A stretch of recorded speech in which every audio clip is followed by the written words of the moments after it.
കേരള സാഹിത്യ അക്കാദമി സംഘാടക സമിതി എഴുത്തുകാരനെ അവഹേളിക്കുന്നുവെന്ന് ബാലചന്ദ്രൻ ചുള്ളിക്കാട്.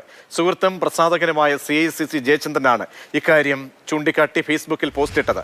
അന്താരാഷ്ട്ര സാഹിത്യോത്സവത്തിൽ പ്രഭാഷണം നടത്താൻ ചുള്ളിക്കാടിനെ ക്ഷണിച്ചിട്ട് യാത്രാ ചെലവിന് പോലും പണം നൽകിയില്ല. സീരിയലിൽ അഭിനയിച്ച് കിട്ടിയ പണം കൊണ്ടാണ് ബാലചന്ദ്രൻ ചുള്ളിക്കാട് ടാക്സി കാശ് നൽകിയത്. സംഘാടകർ പലരും പുനരാലോചിക്കാൻ സമയമായി. എഴുത്തുകാരന്റെ സമയത്തിനും അധ്വാനത്തിനും തുച്ഛമായ വിലയിടുകയാണെന്നും ജയചന്ദ്രൻ വിമർശിച്ചു. അതേസമയം വിഷയത്തിൽ ഖേദം പ്രകടിപ്പിച്ച് സച്ചിദാനന്ദൻ രംഗത്ത് വന്നു. ചുള്ളിക്കാടിന്റെ പ്രശ്നം പരിഹരിക്കാൻ നടപടി സ്വീകരിച്ചിട്ടുണ്ട്. ചുരുങ്ങിയ ഫണ്ട് കൊണ്ടാണ് സാഹിത്യോത്സവം നടത്തുന്നതെന്നും സച്ചിദാനന്ദൻ പറയുന്നു.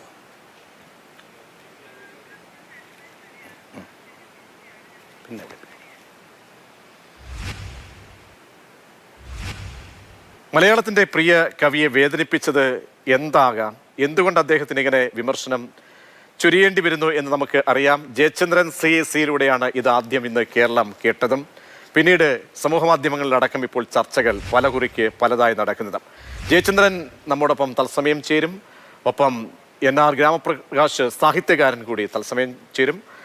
കാരശ്ശേരി മാസ്റ്റർ ടെലിഫോൺ ലൈനിൽ പ്രതികരിക്കുമെന്ന് പ്രതീക്ഷിക്കുന്നു. ശ്രീ ജയചന്ദ്രൻ, എന്തുകൊണ്ടാണ് കവി ബാലചന്ദ്രൻ ചുള്ളിക്കാടിന് ഇങ്ങനെ ഒരു മോശം പെരുമാറ്റം അല്ലെങ്കിൽ ഇങ്ങനെ ഒരു അവമതിപ്പ് നേരിടേണ്ടി വന്നത് എന്ന് ആണ് അദ്ദേഹം പറയുന്നത്? അദ്ദേഹത്തിൻ്റെ വാക്കുകൾ താങ്കളിലൂടെയാണ് കേട്ടത്. താങ്കൾ അദ്ദേഹവുമായി ബന്ധപ്പെടുമ്പോൾ അദ്ദേഹം എന്താണ് പങ്കുവയ്ക്കുന്നത്?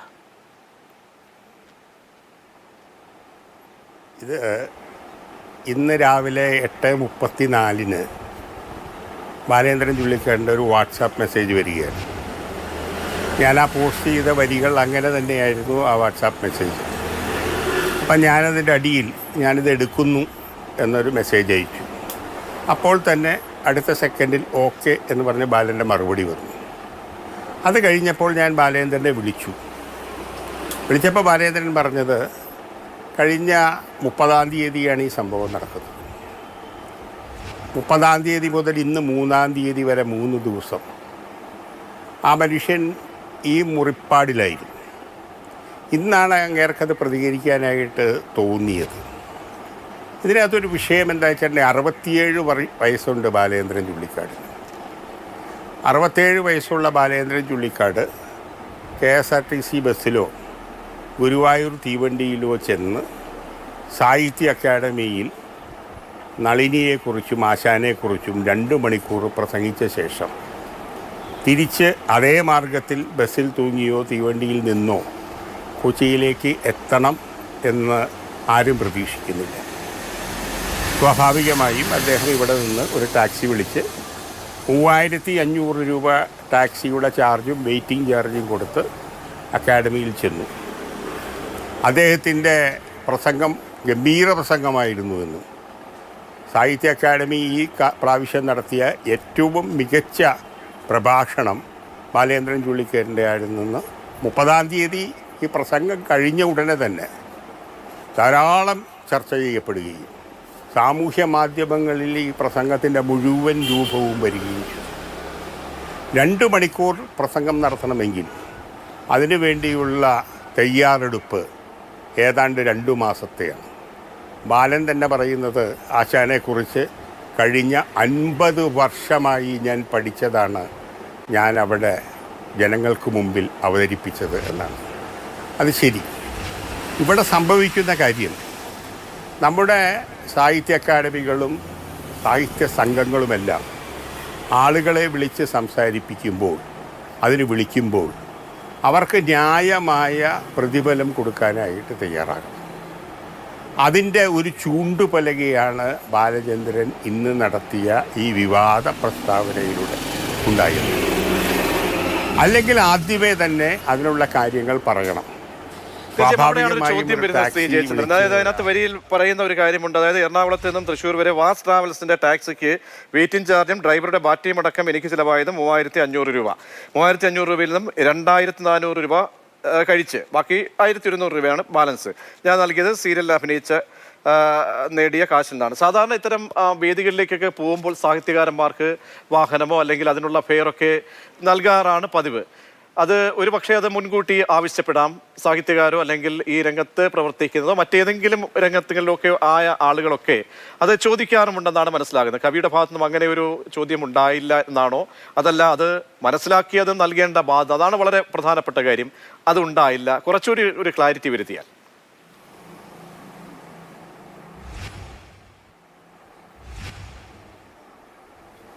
അത് കവി എന്നോടാണോ? ശ്രീ ജയചന്ദ്രൻ, ചോദ്യം എന്നോടാണോ? അതെ അതെ, ചോദ്യം എന്നോടാണോ? അതെ ജയചന്ദ്രൻ, അതെ. അവിടെ വെച്ച് ഈ പൈസ തിരിച്ചു കൊടുക്കുകയോ ഈ കവി അവിടെ വെച്ച് ഈ പൈസ തിരിച്ചേൽപ്പിക്കുകയോ ഒക്കെ ചെയ്യുന്നേക്കാൾ ഇപ്പം നിങ്ങൾ ഈ പൈസ സ്വാഭാവികമായും അവിടെ വെച്ചൊന്നും എണ്ണി നോക്കുന്നില്ലല്ലോ. നിങ്ങൾക്കൊരു കവർ തരുന്നു, ഒരു വൗച്ചറിൽ നിങ്ങൾ ഒപ്പിട്ട് കൊടുക്കുന്നു. വൗച്ചറിൽ എഴുതിയിരിക്കുന്ന പൈസ പോലും പൊതുവേ സാഹിത്യ പ്രസംഗമെല്ലാം കഴിഞ്ഞ് വരുന്നവർ ഒപ്പിട്ട് കൊടുക്കുന്നു, കവർ മേടിക്കുന്നു, കവർ പോക്കറ്റിലിടുന്നു. ആ കവർ പോക്കറ്റിലിട്ട് വാഹനത്തിൽ ചെന്ന് കഴിഞ്ഞ് അത് തിരിച്ചു വരുമ്പോഴായിരിക്കും എണ്ണി നോക്കുന്നത്. ചിലപ്പോൾ എണ്ണി നോക്കിയിട്ട് പോലും ഉണ്ടാവില്ല. അപ്പോൾ അവിടെ വെച്ച് ഈ പൈസ തിരിച്ചു കൊടുത്തുകൂടെ എന്നൊക്കെ ചിലർ ചോദിക്കുന്നുണ്ടായിരുന്നു. അതൊന്നുമല്ല അതിൻ്റെ മാന്യമായ രീതി. ഒരാൾ എറണാകുളം നഗരത്തിൽ നിന്ന് വണ്ടിയിൽ ടാക്സിയിൽ പൈസ ചിലവാക്കി വരുമ്പോൾ അയാൾ വരുന്ന കൺവീനിയൻസ് കൊടുക്കാനായിട്ടുള്ളൊരു ബാധ്യത ഇതിൻ്റെ സംഘാടക സമിതിക്കുണ്ട്. ആ സംഘാടക സമിതി ആ ബാധ്യത തീർത്തിട്ടില്ല എന്നുള്ളത് കൊണ്ടാണ് അങ്ങേര് മുറിപ്പെടുന്നത്.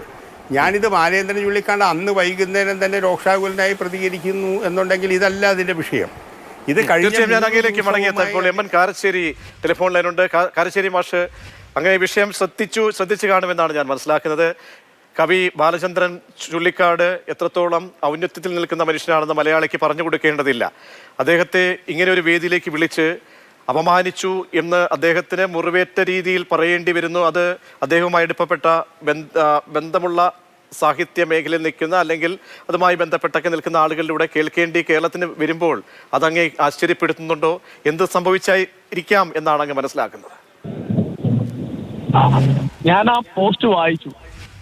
എന്താണ് അവിടെ സംഭവിച്ചതെന്ന് എനിക്ക് അറിഞ്ഞുകൂടാ. പക്ഷേ ഇത് മൊത്തം മലയാളികൾക്ക് അവമാനമുള്ളൊരു കാര്യമാണ്. അപ്പൊ നമ്മുടെ നാട്ടിലെ സാംസ്കാരിക രംഗത്ത് 4 or 5 ആളുകളുടെ പേര് പറയാൻ പറഞ്ഞാൽ ഞാൻ തീർച്ചയായിട്ടും അതിലൊരിക്കൽ ഒരു പേര്, ഞാൻ ചുള്ളിക്കാടിന്റെ പേര് പറയും. അത്ര ഉന്നതിൽ നിൽക്കുന്ന ഒരാളാണ് ബാലേന്ദ്രൻ. ഇവിടുത്തെ ഏത് സാംസ്കാരിക പ്രസംഗകന്റെയും മേലെയുള്ള സാംസ്കാരിക പ്രസംഗകനാണ്. നമുക്ക് വളരെയധികം നമ്മുടെ സാഹിത്യ ചരിത്രത്തിൽ ഒരു ഉന്നതമായ സ്ഥാനമുള്ള കവിയാണ്. ആ തരത്തിലുള്ള ഗദ്യകാരനാണ്. ഇനിയിപ്പോ ഇതൊന്നും അല്ല, ഒരു സാധാരണ എഴുത്തുകാരനോ എഴുത്തില്ലാത്ത ഒരാളെ ഒരു പരിപാടിക്ക് വിളിച്ചാൽ അദ്ദേഹത്തിന് മനപ്രയാസമില്ലാതെയും അദ്ദേഹത്തിന് ധനനഷ്ടമില്ലാതെയും നോക്കേണ്ടത് സംഘാടകന്മാരുടെ ഉത്തരവാദിത്തമാണ്. അപ്പൊ ഇതിൽ എനിക്ക് വ്യക്തിപരമായിട്ട് വളരെ വിഷമമുണ്ട്. ബാലേന്ദ്രന്റെ സുഹൃത്താണ്. അദ്ദേഹത്തിന് ഒരു മനപ്രയാസം ഉണ്ടായല്ലോ, അദ്ദേഹത്തിന് ഒരു അവമാനം തോന്നിയല്ലോ എന്ന് എനിക്കൊരു പ്രയാസമുണ്ട്. ഇത് അങ്ങേയറ്റം പ്രതിഷേധാർഹമാണെന്നാണ് എന്റെ അഭിപ്രായം. തീർച്ചയായും കാരശ്ശേരി മാഷ്, ഇത് പല അർത്ഥത്തിൽ ഇത് വ്യാഖ്യാനിക്കപ്പെടുന്നു, വായിക്കപ്പെടുന്നുണ്ട് ഈ പബ്ലിക് പ്ലാറ്റ്ഫോമുകളിലൊക്കെ. അതായത് സാഹിത്യകാരൻ പണത്തിന് വേണ്ടി നിലകൊള്ളുകയാണോ? കാരണം കവനത്തിന് എന്ത് കാശോ, സാഹിത്യത്തിന് താങ്കൾക്ക് ആ വരികളൊക്കെ ഓർമ്മ കാണുമല്ലോ. അങ്ങനെയൊക്കെ ഒരുപാട് കാശ് കിട്ടണം പോൽ ശിവനെ സാഹിത്യ ദേവടിശിയായോ എന്ന് പി ഉണ്ണീഷ് നായർ പണ്ട് എഴുതിയിട്ടുണ്ട്. അത് എത്ര വലിയ അബദ്ധമാണ്. അദ്ദേഹത്തിന് കൂടുതലുള്ള ആൾക്കാരനെ പറഞ്ഞു കൊടുത്തിട്ടുണ്ട്. എഴുത്തിന് കാശ് കിട്ടണം എന്ന് പറഞ്ഞിരുന്നത് പ്രധാനമായിട്ടും മലയാളത്തിൽ 3 പേരാണ്.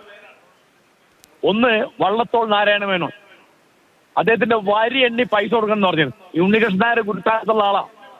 പിന്നെ കുട്ടികൃഷ്ണമാരാര്, പിന്നെ വൈക്കം മുഹമ്മദ് ബഷീർ എഴുത്തിന് പ്രതിഫലം കിട്ടണം, ആ കിട്ടാത്തതിന്റെ കഷ്ടം കാണിച്ചുകൊണ്ട് 1945 എന്റെ ഓർമ്മ കഥാബീജ് എന്നൊരു നാടകം തന്നെ എഴുതിയിട്ടുണ്ട് സാഹിത്യപരിഷത്തിന് എറണാകുളത്ത് അവതരിപ്പിക്കാൻ വേണ്ടിയിട്ട്. അതിൽ സദാശിവൻ എന്ന പേരായ എഴുത്തുകാരന് പ്രതിഫലം കിട്ടാത്തതിന്റെ കഷ്ടപ്പാടാണ്. എഴുത്തിന് പ്രതിഫലം വന്നാൽ എന്താ തെറ്റുള്ളത്?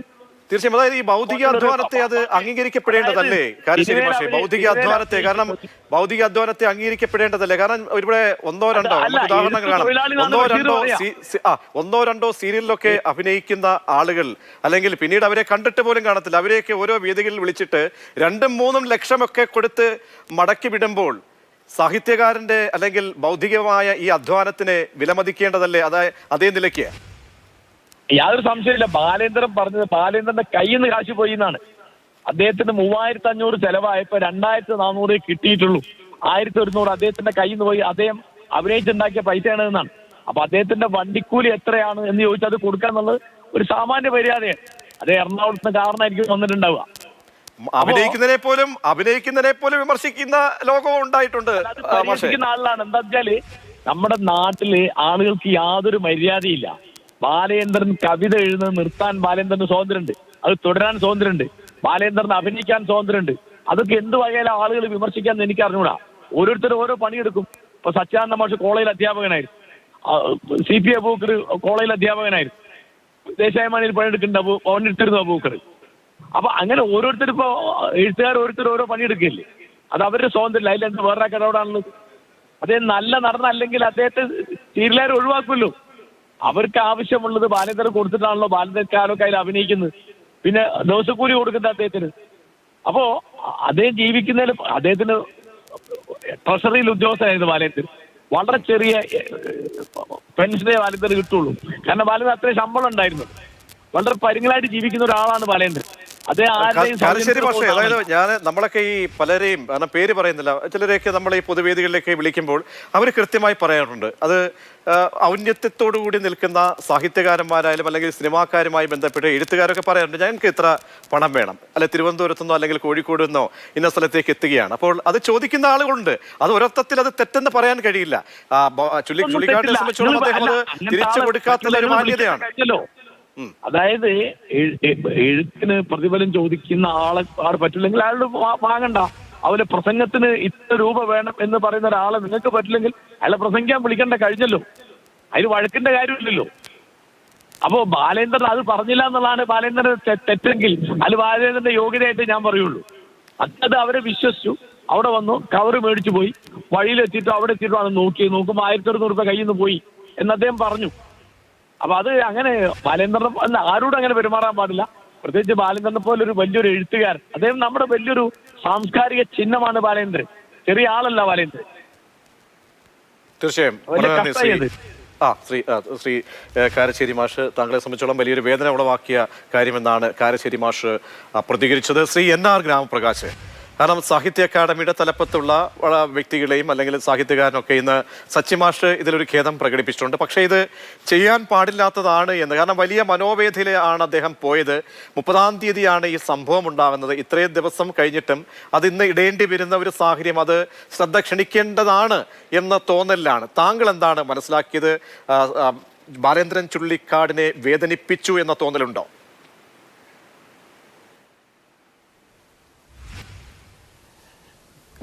കഴിഞ്ഞ 6 ദിവസമായി ഞാൻ സാഹിത്യ അക്കാദമിയിൽ നടക്കുന്ന കേട്ട ഒരാളാണ് ഞാൻ. സാഹിത്യോത്സവം കേരളത്തെ സംബന്ധിച്ച് അതിഗംഭീരമായ ഒരു ഇൻ്റർനാഷണൽ ഫെസ്റ്റിവൽ തന്നെയാണ്. അക്കാര്യത്തിൽ യാതൊരു സംശയവുമില്ല. ഒട്ടേറെ ആളുകൾ വരികയും അവരുടെ അഭിപ്രായങ്ങൾ പങ്കുവയ്ക്കുകയും ചെയ്യുന്ന അതിഗംഭീരമായൊരു ഫെസ്റ്റിവൽ. ആ ഫെസ്റ്റിവലിൽ ബാലേന്ദ്രൻ ചുള്ളിക്കാടിൻ്റെ പ്രഭാഷണം അതിഗംഭീരമായിരുന്നു.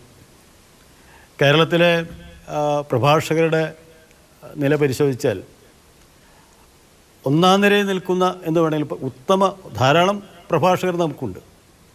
പക്ഷേ ഉത്തമ പ്രഭാഷകർ, ഇതിൽ പേരെഴുതി കാണിക്കുന്നത് പ്രകാശ് എന്നാണ് കേട്ടോ, ഗ്രാമപ്രകാശ് എന്നാണ് എൻ്റെ പേര്.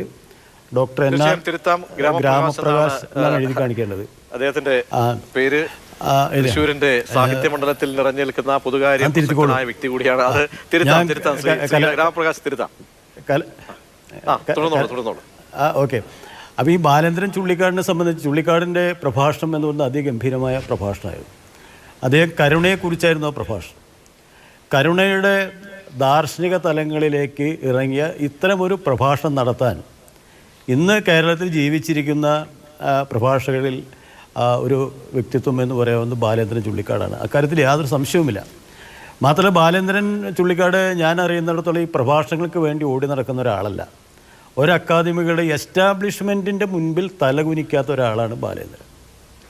എഴുത്തുകാരൻ്റെ അന്തസ്സ്, ഇപ്പോൾ കേരളത്തിൽ എഴുത്തുകാരുടെ അന്തസ്സ് ഉയർത്തിപ്പിടിക്കുന്ന അപൂർവം ചില ആളുകൾ, ഇപ്പോൾ MT പോലെ ഒക്കെ എഴുത്തുകാരുടെ അന്തസ്സ് ഉയർത്തിപ്പിടിക്കുന്ന ഒരാളാണ് ബാലേന്ദ്രൻ ചുള്ളിക്കാട്.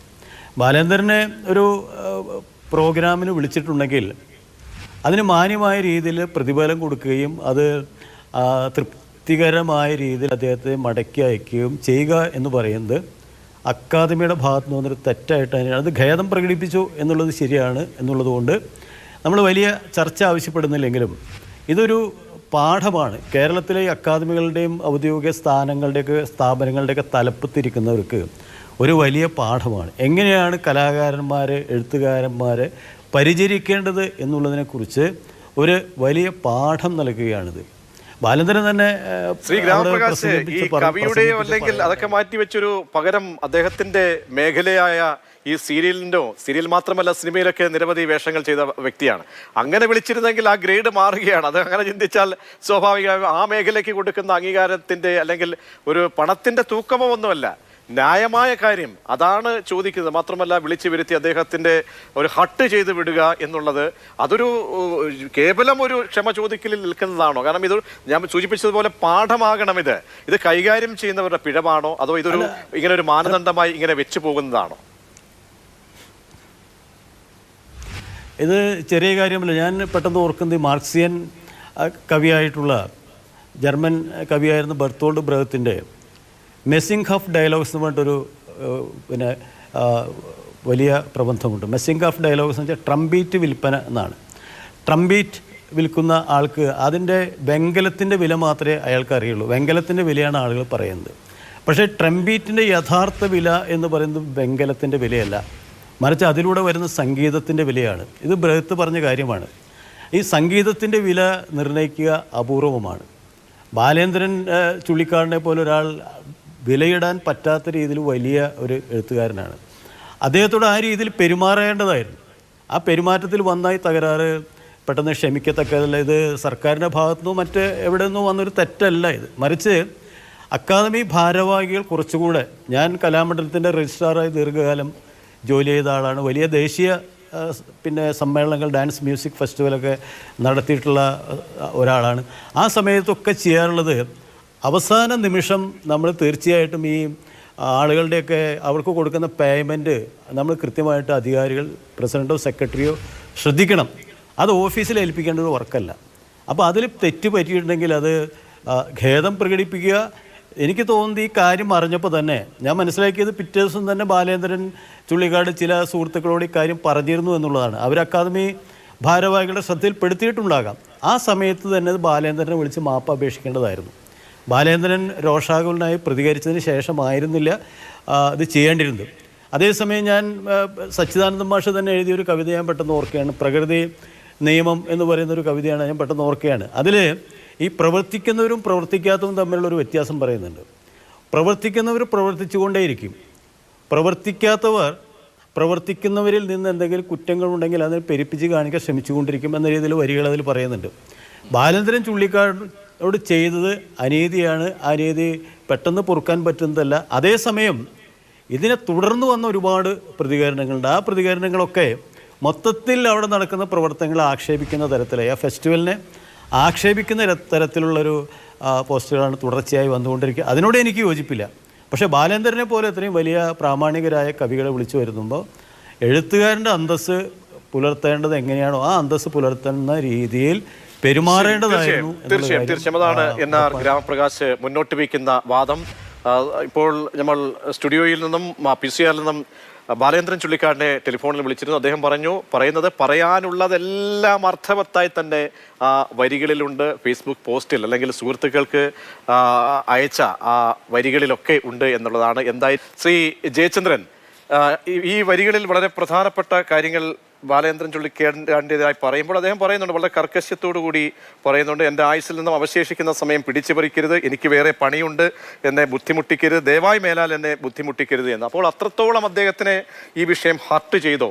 ചിലർ ചോദിക്കുന്നുണ്ട്, ഈ പറയുന്ന സംസ്ഥാന സർക്കാരിൽ നിന്നോ മറ്റ് മേഖലകളിൽ നിന്നോ ഒരു തരത്തിലും ഇനി അവാർഡുകളോ പുരസ്കാരങ്ങളോ വേണ്ട, അല്ലെങ്കിൽ അതൊന്നും ആവശ്യമില്ല, അതൊന്നും ശരിയല്ല, ആ രീതിയിലേക്ക് ഗണത്തിലേക്കൊക്കെ പെടുത്തിയ ഒരു കവി ഇങ്ങനെ ഈ പണത്തിൻ്റെ പേരിൽ താഴേണ്ടതുണ്ടോ എന്നൊക്കെയുള്ള ചർച്ചകളും ഈ പ്ലാറ്റ്ഫോമുകളിലൊക്കെ സജീവമാണ്. എന്തായിരിക്കാം അദ്ദേഹത്തെ കൂടുതലായി വേദനിപ്പിച്ചിരിക്കുക? ഈ പണത്തിന് വേണ്ടി പ്രസംഗിക്കാൻ പോകുന്ന ഒരാളല്ല ബാലേന്ദ്രൻ ചുള്ളിക്കാട്. ബാലേന്ദ്രൻ ചുള്ളിക്കാട് ഒട്ടേറെ യോഗങ്ങളിൽ ഒരു പൈസ പോലും മേടിക്കാതെ പ്രസംഗിച്ചിട്ടുണ്ട്. ഒരു പൈസ പോലും മേടിക്കാതെ പ്രസംഗിച്ചിട്ടുണ്ട് എന്ന് മാത്രമല്ല, സദസ്സിൽ കാണിയായിരിക്കുന്ന ബാലേന്ദ്രൻ ചുള്ളിക്കാടിനെ വേദിയിലേക്ക് ക്ഷണിച്ചാൽ പോലും ബാലേന്ദ്രൻ യാതൊരു പ്രശ്നവുമില്ലാതെ വന്ന് സംസാരിക്കുന്ന ഒരാളാണ്. ജോൺ ബോൾ അനുസ്മരണത്തിന് ചാവറ കൾച്ചർ സെൻ്ററിൽ ബാലേന്ദ്രൻ കാണിയായി വന്ന ഒരാളാണ്. ആ ബാലേന്ദ്രൻ ചുള്ളിക്കാരനെ ഞാനാണ് സ്റ്റേജിലേക്ക് വിളിച്ചത്, ബാല ജോൺ ബോളിനെ കുറിച്ച് സംസാരിക്കൂ എന്ന് പറയുമ്പോൾ പേരിൽ നോട്ടീസിൽ പോലും പേരുണ്ടായിരുന്നില്ല. ബാലേന്ദ്രൻ വന്ന് അദ്ദേഹവും ജോൺ ബോളുമായിട്ടുള്ള വലിയ ബന്ധം വളരെ ഭംഗിയായി പ്രസംഗിച്ചു.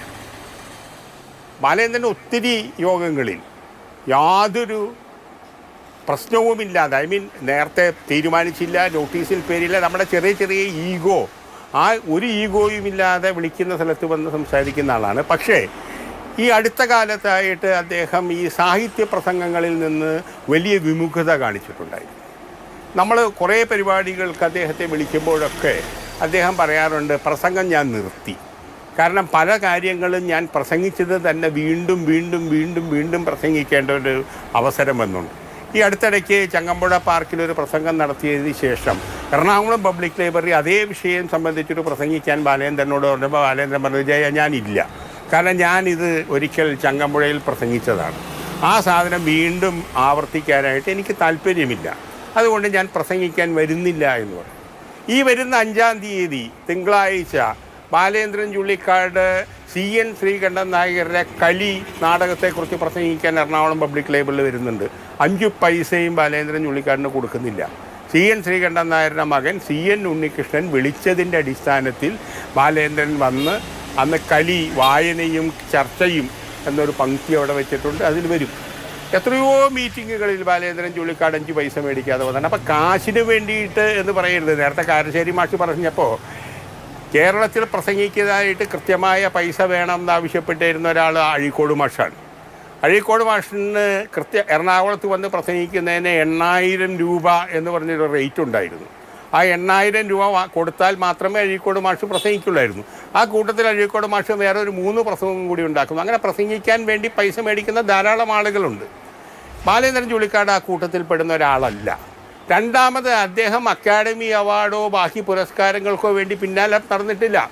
ബാലേന്ദ്രൻ ചുള്ളിക്കാടിനെ പോലെ അവാർഡുകൾ വേണ്ട എന്ന് പറഞ്ഞ, അവാർഡിൻ്റെ പൈസ വേണ്ട എന്ന് പറഞ്ഞാൽ, എനിക്ക് ആ സമ്മാനവും വേണ്ട, അതിൻ്റെ പൈസയും വേണ്ട, പുരസ്കാരവും വേണ്ട എന്ന് പറഞ്ഞ ഏക എഴുത്തുകാരൻ ഒരു പക്ഷേ കേരളത്തിലുള്ളത് അല്ലെങ്കിൽ ഭാരതീയ സാഹിത്യത്തിലുള്ള അദ്ദേഹമായിരിക്കും. അപ്പോൾ അത്തരമൊരാൾ ഇത് ഞാൻ പറയുന്നത് ഇത് മുറിപ്പെടുകയാണ് ചെയ്യുന്നത്. ബാലേന്ദ്രൻ അന്ന് വൈകുന്നേരം പ്രകോപിതനായി പഴയ ബാലേന്ദ്രൻ്റെ പഴയ ചുള്ളിക്കാടായി മാറി ശോകബാകുലനായി ഈ കാശ് അവിടെ വലിച്ചെറിഞ്ഞ് അവിടെ പ്രശ്നമുണ്ടാക്കി കാറിൽ കയറി വായിൽ വലിച്ചടച്ച് പോരുന്നു എന്നുള്ള ആ ബാലൻ ഭയങ്കര മാറ്റം വന്നുപോയി. ആ ശുഭിത യൗവനമൊക്കെ ബാലേന്ദ്രൻ്റെ പോയി. കാരണം ബാലേന്ദ്രൻ 67 വയസ്സ് പ്രായമായി. ഈ കിട്ടിയ പൈസ വൗച്ചർ ഒപ്പിട്ട് കൊടുത്ത് പോക്കറ്റിട്ടത് അപ്പം തന്നെ എണ്ണി നോക്കിയിട്ടുണ്ടാവില്ല. ഒരു പക്ഷേ ആ മനുഷ്യൻ തിരിച്ച് ടാക്സി വീട്ടിൽ വന്ന് ഇറങ്ങുമ്പോൾ പൈസ കൊടുക്കാനായിരിക്കും ഇരിത്തിട്ടുണ്ടാവുക.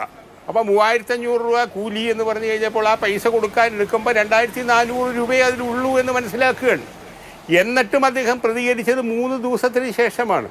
അപ്പോൾ ആ 3 ദിവസവും എന്താണ് സംഭവിച്ചത് എന്നതിനെക്കുറിച്ചുള്ള ഒരു മുറിപ്പാടിലാണ് കവി എന്നുള്ളത് തന്നെയാണ്, വേദനയാണ് ഇതിലുള്ളത്. ബാലേന്ദ്രൻ്റെ ബസ്സിൽ പോയിക്കൂടെ? ബാലേന്ദ്രൻ അവിടെ പ്രസംഗിക്കാൻ പോകേണ്ട ആവശ്യമുണ്ടോ? ബാലേന്ദ്രൻ തൂങ്ങി 67-ാമത്തെ വയസ്സിൽ തീവണ്ടിക്ക് പോയിക്കൂടെ എന്നൊക്കെ ചോദിക്കുന്ന ധാരാളം ആളുകൾ അതിൻ്റെ പ്രതികരണങ്ങൾക്കടിയിൽ കണ്ടു. അദ്ദേഹം ഒരു പ്രസംഗ തൊഴിലാളിയല്ല. ചെയ്യുന്ന കാര്യങ്ങൾ 100% ആത്മാർത്ഥമായി പ്രസംഗിക്കുന്ന, പ്രത്യേകിച്ച് ഒരു വിഷയം നൽകി ആ വിഷയത്തെക്കുറിച്ച് സംസാരിക്കാൻ പറഞ്ഞാൽ അതിനുവേണ്ടി വലിയ ഹോംവർക്ക് ചെയ്യുന്ന, വലിയ ഹോംവർക്ക് ചെയ്ത് അതിമനോഹരമായി അത് എത്തിക്കാൻ, പ്രസംഗിക്കാനും ആളുകൾക്കിടയിൽ വലിയ അക്കാഡമിക് തലത്തിൽ തീർച്ചയായും വളരെ ഔന്നത്യത്തോടു കൂടി കാണുന്ന ഒരു കവി, പ്രഭാഷകൻ നേരിടേണ്ടി വരുന്ന ഒരു ദുര്യോഗം എന്ന് തന്നെ പറയാം. ശ്രീ NR ഗ്രാമപ്രകാശ്, അവസാനമായി, കാരണം ഇതുമായി ബന്ധപ്പെട്ട് ഈ അക്കാദമിയുടെ ചില പ്രവണതകൾ എന്ന പേരിൽ, അതിൻ്റെ കൂടി ഒരു ഉൽപ്പന്നം എന്ന നിലയിൽ എന്ന പേരിൽ പലരും ഫേസ്ബുക്കിലൊക്കെ കാര്യങ്ങൾ എഴുതുന്നുണ്ട്. അതായത് നോക്കൂ, ജാതി പ്രശ്നവും ക്വയർ പ്രതിനിധാനവും സ്ത്രീ പ്രശ്നവുമൊക്കെ ചർച്ച ചെയ്ത ഈ ഫെസ്റ്റിവലിൽ 1 മണിക്കൂർ സംസാരിക്കാൻ കിട്ടിയ 22 പേരിൽ പേരിന് 2 സ്ത്രീകൾ. ദളിത് ചിന്തകർ 0. അത് ചിലരുടെ നിലപാടുകളുടെ കൂടി ഭാഗമാണെന്ന് പരിണതപ്രജ്ഞരായ പലരും FB പോസ്റ്റ് ഇട്ടിരിക്കുന്നു. അത് ഷെയർ ചെയ്യപ്പെടുകയും ചെയ്തിട്ടുണ്ട്. അപ്പോൾ ഇങ്ങനെയും വിമർശനങ്ങൾ വരുന്നതിൽ അർത്ഥമുണ്ടോ? അവസാനമായി ഞാൻ നേരത്തെ സൂചിപ്പിച്ചല്ലോ, ഒരു വലിയ പ്രവർത്തനം നടത്തുന്ന സമയത്ത് അതിൽ ചെറിയ ചെറിയ വീഴ്ചകൾ വരും. ഈ ദളിത് പ്രശ്നം അതുപോലെ വന്നൊരു ചർച്ചയാണ്. ശ്യാംകുമാറിനെ പോലുള്ള ആളുകളൊക്കെ നേരത്തെ തന്നെ ഫേസ്ബുക്കിൽ എഴുതിയിരുന്നു. പക്ഷേ ഈ ബാലേന്ദ്രൻ്റെ പ്രശ്നത്തിൽ ഫേസ്ബുക്കിലായാലും വാട്സപ്പിലായാലും വരുന്ന ഇത്തരം പ്രതികരണങ്ങൾ തീർച്ചയായും നിർഭാഗ്യകരമാണ്. കാരണം നേരത്തെ ജയചന്ദ്രൻ പറഞ്ഞത് ശരിയാണ്. ബാലേന്ദ്രൻ പണത്തിന് വേണ്ടി പോയി പ്രസംഗിക്കുന്ന ഒരാളല്ല. യഥാർത്ഥ പ്രതിഭാശാലികളിൽ ഒരാളാണ് ബാലേന്ദ്രൻ. എനിക്ക് തന്നെ അറിയാം, ഈ തെരഞ്ഞെടുപ്പ് കാലത്ത് LDFൻ്റെ സ്ഥാനാർത്ഥികൾക്ക് വേണ്ടി പല സ്ഥലങ്ങളിലും യാതൊരു ചെലവും അവരെ ബുദ്ധിമുട്ടിക്കാതെ വന്ന് പ്രസംഗിച്ച് പോയ ഒരാളാണ് ബാലേന്ദ്രൻ. അത് അറിയാതെയാണ് പല ആളുകളും ബാലേന്ദ്രനെ ഇങ്ങനെ ആക്രമിച്ചുകൊണ്ടിരിക്കുന്നത്. അത് നിർഭാഗ്യകരമാണ്. അത് തള്ളിക്കളയേണ്ടതാണ് എന്നൊരു അഭിപ്രായമാണ് എനിക്കുള്ളത്. പിന്നെ അക്കാദമിയിൽ നടന്ന മുഴുവൻ കാര്യങ്ങളെ സംബന്ധിച്ച് ഞാൻ നേരത്തെ സച്ചിദാനന്ദ മാഷ കവിത പറഞ്ഞ പോലെ തന്നെ ആദ്യത്തെ ഒരു പ്രവർത്തനമാണ്. എന്തെങ്കിലും പ്രവർത്തിക്കുമ്പോഴല്ലേ വിമർശനം ഉണ്ടാവുള്ളൂ. ഒന്നും പ്രവർത്തിക്കാതെ വെറുതെ ഇരുന്നപ്പോൾ അക്കാദമി ഒന്നും പ്രവർത്തിക്കാതിരുന്നു കഴിഞ്ഞാൽ നമുക്കൊന്നും വിമർശിക്കേണ്ടി വരുമായിരുന്നില്ല. അവർ പ്രവർത്തിച്ച് ഒരു ദേശീയ ഫെസ്റ്റിവൽ സംഘടിപ്പിക്കുന്നു, അഭിമാനകരമായ രീതിയിൽ അത് സംഘടിപ്പിച്ചു. അതിൻ്റെ ഇടയിലുണ്ടായ ഏറ്റവും വലിയ ഒരു കറുത്ത പാടായി ഈ ബാലേന്ദ്രൻ്റെ വിഷയം നിൽക്കുകയാണ്. അക്കാദമിക്കാർ തീർച്ചയായും ബാലേന്ദ്രനോട് ഖേദം പ്രകടിപ്പിക്കുക മാത്രമേ നേരിട്ട് കണ്ട് തന്നെ ഒരു മാപ്പ് പറയുകയോ അദ്ദേഹത്തിൻ്റെ അടുക്ക വന്ന് സാന്ത്വനം പറയുകയോ വേണം എന്നൊരു വ്യക്തിപരമായിട്ട് അഭിപ്രായമുള്ള ഒരാളാണ് ഞാൻ. പക്ഷേ അവരൊക്കെ ബാലേന്ദ്രനൊക്കെ വലിയ സ്നേഹമുള്ള ആളുകളാണ്. സച്ചിദാനന്ദ മാഷൊക്കെ അവരെന്ത് നടപടി എടുക്കും എന്നെനിക്കറിയില്ല. എന്തായാലും മുറിപ്പെട്ടിട്ടുണ്ട് എന്നുള്ള കാര്യം ഒരു എഴുത്തുകാരൻ്റെ അന്തസ്സിനെ ചോദ്യം ചെയ്ത ഒരു സംഗതിയാണ്. അക്കാര്യത്തിൽ അക്കാദമിയുടെ ഭാഗത്ത് ജാഗ്രതക്കുറവ് സംഭവിച്ചിട്ടുണ്ട്. അത് തിരുത്തണം. ആ ജാഗ്രത കുറവ് തീർച്ചയായും അത് തിരുത്തപ്പെടേണ്ടതാണ്. അതിനുവേണ്ടിയുള്ള ക്ഷമയാണ് സച്ചി മാഷ് ചോദിക്കുകയും ചെയ്തത്. അങ്ങനെ കവിയെ വിളിച്ചു വരുത്തി അവമാനിച്ചോ എന്ന വിഷയമാണ് നമ്മൾ പരിശോധിച്ചത്. പങ്കെടുത്ത ശ്രീ ജയചന്ദ്രൻ, NR ഗ്രാമപ്രകാശ്, MN കാരശ്ശേരി മാഷ് നന്ദി അറിയിക്കുന്നു. ചെറിയ